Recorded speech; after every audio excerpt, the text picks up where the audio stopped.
Election అప్డేట్స్ను అందరికంటే ముందుగానే తెలుసుకోవాలంటే ఈరోజే ఆర్టీవీ లైవ్ యాప్ని మీ మొబైల్లో డౌన్లోడ్ చేసుకోండి.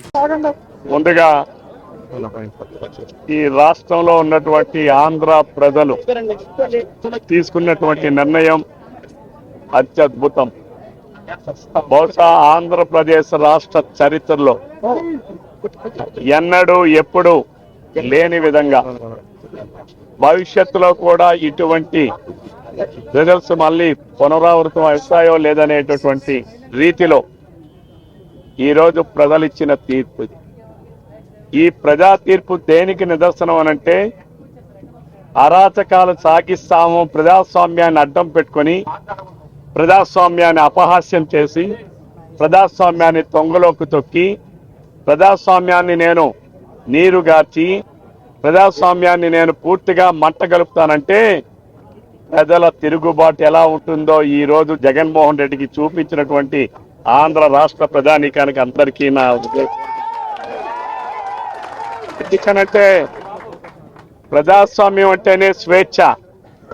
ఈ రోజు ఆంధ్రప్రదేశ్ రాష్ట్రంలో జగన్మోహన్ రెడ్డికి ఆనాడు 151 సీట్లు ప్రజలు ఇచ్చారంటే ఒక్క ఛాన్స్ అని అడిగితే ఇచ్చారు. ఒక్క ఛాన్స్ నువ్వు అడిగావు, రెండో ఛాన్స్ నీకు మరి లేదనేది ప్రజలు నీకు చాలా స్పష్టమైనటువంటి విస్పష్టమైనటువంటి తీర్పు ఈరోజు జగన్మోహన్ రెడ్డికి ఇచ్చారు. జగన్మోహన్ రెడ్డి పరిపాలన విధ్వంసంతో ప్రారంభించావు, ప్రజలు విధ్వంసానికి తావు లేదని ఈరోజు తన తీర్పు ద్వారా నిరూపించారు. ప్రజలు ఈరోజు ఎవరిని మాట్లాడనివ్వకుండా అన్ని రాజ్యాంగపరమైన వ్యవస్థలను నిర్వీర్యం చేసి స్వతంత్రంగా పనిచేసే రాష్ట్ర ఎన్నికల కమిషన్ నిర్వీర్యం చేసి అధికార వ్యవస్థల్ని అధికార యంత్రాంగాల్ని నిర్వీర్యం చేసి ప్రతి ఒక్కరిని కూడా తప్పుల్లో దిచ్చి ఈరోజు నువ్వు లాభపడాలి, లబ్ధి పొందాలనేటటువంటి దుర్బుద్ధి ఇది ప్రజలు సహించరని మరొకసారి రుజువు చేశారు ఈనాడు ఈ ప్రజాస్వామ్యంలో తీర్పు. ఇది బహుశా ప్రపంచంలోనే కాదు భారతదేశంలో ఉన్నటువంటి అన్ని రాష్ట్రాలకు కూడా ఇది కనువిప్పు కలగాలి. ప్రతి ఒక్క రాజకీయ పార్టీలు ఉన్నటువంటి నాయకులు కూడా కనువిప్పు కలగాలి. ఎవరైనా ప్రజలు ఇచ్చిన తీర్పుని తద్భిన్నంగా ఉంటే ఎలాంటి యుద్ధం ప్రకటిస్తారో ప్రజలు ఒకసారి ఈ తీర్పు ద్వారా నిరూపితమైంది.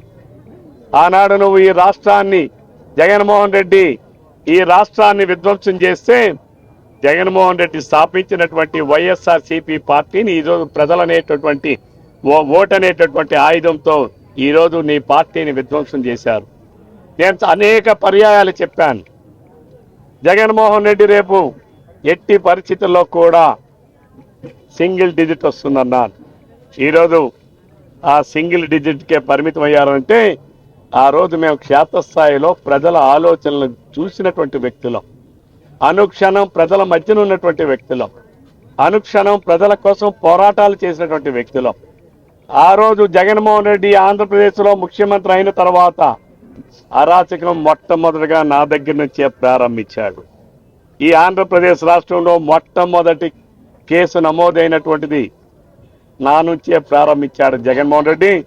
ఈ రోజు నీ పతనం ఆ రోజు నుంచే ప్రారంభమైంది. ఈ రోజు నువ్వు ఈ రాష్ట్రం నుంచే తరిమి కొట్టారు నేను ప్రజలనంటే ఒక్కసారి అర్థం చేసుకోవాలి. ఆ రోజు మేము చేసిన పోరాటం ప్రజల కోసం. ప్రజాప్రతినిధి అంటే అర్థం ప్రజల గొంతుకు ఎక్కడైతే వినబడదో, ప్రజల గొంతుకుని ఎక్కడైతే ఏ అధికార యంత్రాంగం అయితే వినిపించుకోదో, ఎక్కడైతే ప్రజలకు నష్టం చేస్తుందో అక్కడ ఒక ప్రజాప్రతినిధిగా మా విద్యుత్ ధర్మం ప్రజల తరపున మేము పోరాడాలి. ప్రజల గొంతుకు మా గొంతుకుని చేసి వినిపించాలి. మా గొంతుకులన్నీ నొక్కావు, ప్రజల గొంతులు నొక్కావు, అందరి గొంతులు నొక్కావు. ఈరోజు ప్రజలు నీ గొంతులు నొక్కారు.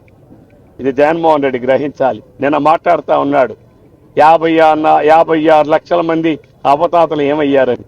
ఏమయ్యా జగన్మోహన్ రెడ్డి, నువ్వు ఒక్కడవే ఇచ్చావా పెన్షను? ఎన్నికల ముందు ఏం చెప్పావు? 3000 రూపాయలు పెన్షన్ ఇస్తానన్నావు, ఇచ్చావా? ఎన్నికల ముందు ఏం చెప్పావు? 2019 ఎన్నికల ముందు అధికారంలోకి వస్తే 3000 పెన్షన్ అన్నావు, అధికారంలోకి వచ్చాక 250 పెన్షన్ అన్నావు. నువ్వేమైనా ముష్టేస్తావా ప్రజలకి? అవతాతలకి ఆనాడు 200 రూపాయలు ఉన్న పెన్షన్ 5 సంవత్సరాల కాలంలో 2000 రూపాయలు చంద్రబాబు నాయుడు గారు చేసిన చంద్రబాబు నాయుడు గారు గొప్పవాడా? నువ్వు 5 సంవత్సరాల్లో 1000 రూపాయలు కూడా ఇవ్వడానికి గింజుకున్నటువంటి నువ్వు, నీది గొప్ప పరిపాలన, ఎవరిది గొప్ప పరిపాలన చెప్పాలి. ఈరోజు నేను అందరికీ అడుగుతున్నా, వైఎస్ఆర్సీపీలో ఉన్నటువంటి ప్రతి ఒక్కరికి అడుగుతున్నా, ఎవరిది గొప్ప పరిపాలన? నువ్వేమన్నావు? నేను అక్క చెల్లెమ్మలకి ఇచ్చా, 1,05,00,000 మంది అక్క చెల్లెమ్మలకి ఇచ్చా. ఏమిచ్చావు నువ్వు? ఆసరా అన్నావు, టోకరా చేశావు. ఆ రోజు చంద్రబాబు నాయుడు గారు 20,000 కోట్ల రూపాయలు ఆనాడు రాష్ట్రంలో ఉన్నటువంటి డోక్రా మహిళలు 1 కోటి మంది మహిళలకి ఆనాడు ఇవ్వలేదా? నువ్వు ఒక్కడవే కొత్తగా ఏమైనా చేశావా? కొత్త పథకాలు ఏమైనా ఇచ్చావా? నువ్వు అమ్మఒడి నేను 52 లక్షల మంది విద్యార్థులకు ఇచ్చానన్నావు. ఈ రాష్ట్రంలో 84 లక్షల మంది విద్యార్థులు చదువుకుంటా ఉంటే 52 లక్షల మందికి ఇచ్చి నేను విద్యార్థులకు అందరికీ అన్నీ చేశానని మాట్లాడుతున్నావు. నేను అడుగుతా ఉన్నాను, ఈ రాష్ట్రంలో ప్రజలకు అర్థమైంది, నువ్వు పేర్లు మార్చి పథకాలకు పేర్లు మార్చినంత మాత్రాన ప్రజలేమైనా అమాయకులు అనుకుంటున్నావా? అవివేకులు అనుకుంటున్నావా? ముఖ్యమంత్రి పదం నీకు కొత్త కావచ్చు, పరిపాలన అనేది ఈ రాష్ట్ర ప్రజలకు కొత్త కాదు. అందుకనే నువ్వు చెప్పిన కలబొలి మాటలన్నిటికీ కూడా ప్రజలు విరక్తి చెందారు. ఆ రోజే ఎన్నికల ముందే అనేకంగా ప్రజలు చాలా స్పష్టంగా నువ్వు బలవంతం చేసి ఎవరేదైనా పాపం వాళ్ళ బాధలు చెప్పుకోవాలంటే నువ్వు వాళ్ళందరినీ భయపెట్టారు. వాలంటరీ వ్యవస్థను ఏర్పాటు చేశావు. దేనికోసం ఏర్పాటు చేశావు? ప్రజల్ని భయపెట్టడానికి ఏర్పాటు చేశావు. అవునా కాదా? ఈరోజు ప్రజలందరూ ఆ వాలంటరీ వ్యవస్థనే నీ పాడె మోస్తానని నేను మొట్టమొదట 6 నెలల కాలంలోనే ఇదే శ్రీకాకుళం ఈ ప్రెస్ ముందే ఆ రోజే చెప్పా. ఏ వాలంటరీ వ్యవస్థ కోసం అయితే నువ్వు ఏర్పాటు చేశావో ఆ వాలంటరీ వ్యవస్థ నీ పాడి కడతాదని కూడా నేను ఆ రోజే చెప్పా. ఈ రోజు అదే రుజువైందని చెప్పి కూడా ఈ సందర్భంగా తెలియజేస్తున్నా. నువ్వు ఈ రాష్ట్రంలో ఉన్నటువంటి అన్ని వ్యవస్థలను అస్తవ్యస్తం చేసి రాష్ట్రాన్ని సర్వనాశనం చేసి ఈ రోజు 13.5 లక్షల కోట్ల రూపాయలు అప్పులు చేశావు. 10 లక్షల కోట్ల రూపాయలు ఆదాయం వస్తే 23.5 లక్షల కోట్ల రూపాయల నిధుల్ని ఈ రాష్ట్రంలో నువ్వు ప్రజలకు ఇచ్చిందంత ఏమన్నాడు? చంద్రబాబు నాయుడు గారు రైతులకు రుణమాఫీ చేయలేదా? ఆ రోజు 25,000 కోట్ల రూపాయలు రుణమాఫీ చేశామే. రైతు బంధు పథకాన్ని పెట్టి ఇచ్చామే.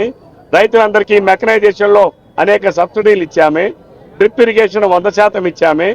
స్ప్రింక్లర్ ఇరిగేషన్ ఇచ్చామే. సోలార్ పంపు సెట్లని 10%, 90% సబ్సిడీతో ఇచ్చామే.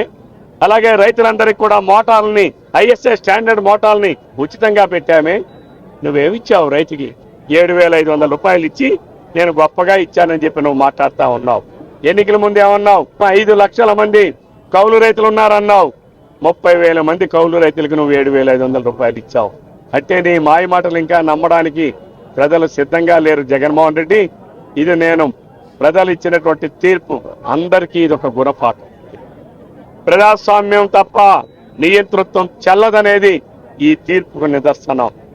ఎవరైనా సరే గ్రామ స్థాయి నుంచి రాష్ట్ర స్థాయి వరకు దేశ స్థాయి వరకు కూడా ఎవరైనా నియంతృత్వ పోకడలతో ఎవరైనా పరిపాలన చేస్తే ప్రవర్తిస్తే ఇదే గుణపాఠం ప్రతి ఒక్కరికి కూడా అవుతుందని ప్రజలు ఈరోజు తీవ్ర హెచ్చరిక చేశారని కూడా ఈ సందర్భంగా తెలియజేస్తున్నాను. శ్రీకాకుళం జిల్లా ప్రజానీకం 5 సంవత్సరాల పాటు నేను తెలుగుదేశం పార్టీ జిల్లా అధ్యక్షుడిగా పనిచేశాను. తెలుగుదేశం పార్టీ శ్రేణులన్నింటినీ కూడా ఏకతాటి మీదకి తీసుకొచ్చాం. అనేక పోరాటాలు చేశాం. నియోజకవర్గాల వారీగా పోరాటాలు చేశాం. జిల్లా కేంద్రంగా పోరాటం చేశాం. ప్రజల కోసం ఆందోళనలు కూడా రాత్రి పగలు ఈ అరాచక ప్రభుత్వాన్ని ఎండగట్టాం. ఈరోజు ఈ శ్రీకాకుళం జిల్లాలో ఉన్నటువంటి అన్ని నియోజకవర్గాల్లో ఉన్నటువంటి తెలుగుదేశం పార్టీ నాయకులకు కార్యకర్తలకు మీరు చూపించినటువంటి త్యాగం, మీరు చూపించినటువంటి శ్రమ, మీరు చూపించినటువంటి కార్యదీక్షత నేను మీ అందరికీ కూడా శిరస్సు వంచి నేను పాదాభివందనం చేస్తా ఉన్నాను. తెలుగుదేశం, జనసేన, భారతీయ జనతా పార్టీ ఎన్డీఏ కూటమి ఈరోజు రాష్ట్రంలో అటు కేంద్రంలో 2 దగ్గరలో కూడా ఈరోజు అధికారంలోకి తీసుకుని వచ్చినటువంటి మా జనసేన కార్యకర్తలు నాయకులు మనస్ఫూర్తిగా పనిచేశారు. భారతీయ జనతా పార్టీ నాయకులు కార్యకర్తలు మనస్ఫూర్తిగా పనిచేశారు. ఈరోజు చాలా మంది మాట్లాడారు, కూటమి కట్టారు, ఓట్లు మీకు ఒకరికొకరు బదలాయింపు జరగదని. ఏమయ్యా జగన్మోహన్ రెడ్డి, బదలాయింపు జరిగిందా జరగలేదా? ఈరోజు చెప్పాలి, మీడియా చెప్పాలి. బదలాయింపు జరిగిందా జరగలేదా? అంటే ప్రజలు కసితో ఉన్నప్పుడు, ప్రజలు ఆకాంక్షలు నెరవేర్చుకోవాలనే లక్ష్యం ఏర్పరచుకున్నప్పుడు ఓట్లు బదలాయింపే కాదు, ఏ బదలాయింపైనా జరపడానికి ప్రజలు ఎప్పుడు సిద్ధంగా ఉన్నారని చెప్పి మీ అందరికీ తెలియజేస్తా ఉన్నాను. అలానే ఈరోజు ఈ జిల్లాలో ప్రజానీకం ఆనాడు ఎన్టీ రామారావు గారు సృష్టించిన సునామీ మళ్ళా ఈనాడు 2024లో తిరగరాశారు. ఈ జిల్లా ప్రజానీకానికి ఎప్పుడూ కూడా ఈ తీర్పుని మేము మరువలేము. రేపు మీరు ఇచ్చినటువంటి ఆశీర్వాదం, ప్రజలు ఇచ్చినటువంటి సహకారం, ప్రజలు ఇచ్చినటువంటి ఈ లక్ష్యం ఏదైతే ఉందో ఈ జిల్లా అభివృద్ధిని కాంక్షించి మేమందరం చేస్తామని మా మీద గురుతరమైన బాధ్యతలు పెట్టినటువంటి ఈ జిల్లా ప్రజానీకానికి అందరికీ కూడా, ప్రతి ఒక్కరికి కూడా నేను విజ్ఞప్తి చేస్తున్నాను. ఇక్కడున్న ప్రతిపక్ష హోదా రానటువంటి వైఎస్ఆర్సీపీ పార్టీ ఇకనైనా మీరు మీ అరాచకాలు ఆపండి, ఇకనైనా మీ దాష్టికాలు ఆపండి, ఇకనైనా మీ భూభోగతాలు ఆపండి, ఇకనైనా మీ భూ దౌర్జన్యాలు ఆపండి. మీరు తెలుగుదేశం పార్టీ అభివృద్ధి అంటే గతంలో చేసి నిరూపించాం, మరలా చేసి చూపిస్తాం. మీరు కూడా అన్ని ప్రతిపక్ష పార్టీలు కూడా విజ్ఞప్తి చేస్తున్నా, అలాగే కామ్రేడ్స్ కూడా విజ్ఞప్తి చేస్తున్నా, ఈ జిల్లా అభివృద్ధి కోసం, ప్రతి ఒక్కరి సంక్షేమం కోసం అన్ని రాజకీయ పార్టీలు కూడా సహకరించాలని ప్రతి ఒక్కరికి విజ్ఞప్తి చేస్తున్నా.